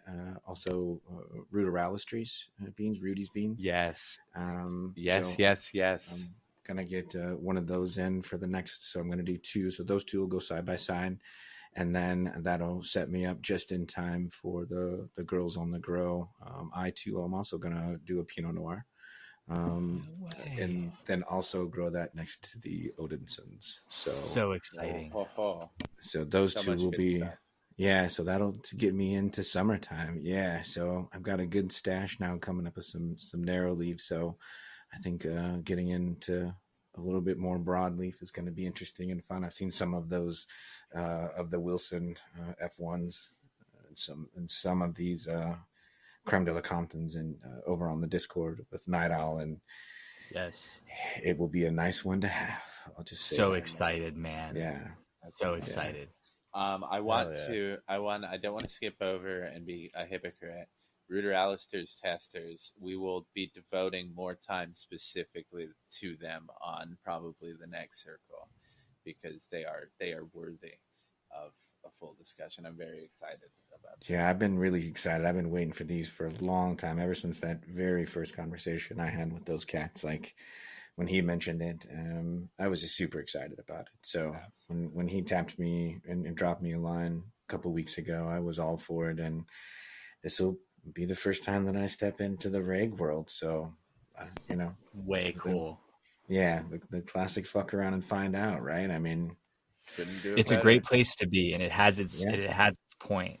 So regs are going to be way cool to work with, and just a new thing to learn. I mean, I got to start at some point. I'm coming up on best part about all of this is on 420 last year was the day that I purchased all of my equipment. Oh, so that was sweet.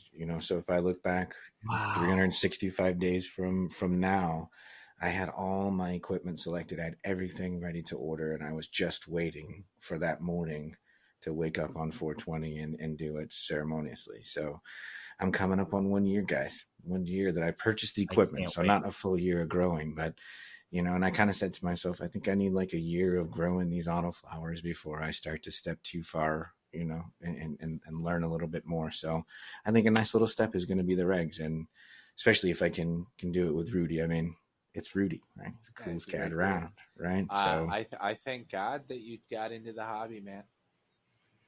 yeah, me man. too. Me I'm too. too stoned. I said I thank Frog.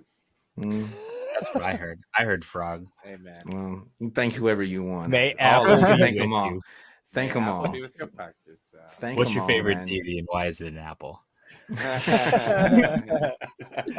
Hey man, that's too blasphemous to end on. But yeah, Stoney. Yeah, thank no, it's you been so much. Thank you guys. I mean, having this little crew around and joining in on the circle and looking forward to what's to come. I get to hang out with you cats every 2 weeks now, right? By choice. So I may not be the one. I probably won't be the one missing out on too many episodes. Mac will. Maybe we'll have to go toe to toe before next week. So if you hear this, Mac, I'm calling you out. Let's work this out, buddy, because we got to be back on the show in 2 weeks together. So whatever it takes, man. We're too mean. You have to, or I get both your houses. It's fun. Yeah, I'm sure everyone can imagine like me and Max standing toe to toe, ready to fight. Right? We're just gonna end up chit chatting for a little while and working it out. So we'll be back on the next episode. All this for 1.3%, man. Yeah, it's crazy. Wow. And I'm giving it all away. I'm giving it all back away just to hang out with you cats. Why do you think Johnny and I enjoy it so much, man? We gave away so little for so much talent. I know. Well, just kidding. We're not bright enough to do anything like that. Well, on that note, we'll thank everyone out there for tuning in to all the shit that we dig. Glad hanging out with you guys for we're almost at 2 hours now. So enjoy all the time that we got to hang out with these cats that I'm talking to you face to face here. Hopefully someday we'll all get to see each other's faces in real time. But for everyone out there listening, thank you for joining us. Thanks for sitting in on and listening to us dirt whistle for a little while. So on that note, hopefully Mac will be back on the next one or they'll let me back on this one. But always. Until then, we'll see you all later, guys. Yeah, take talk care. to you soon, guys. Peace.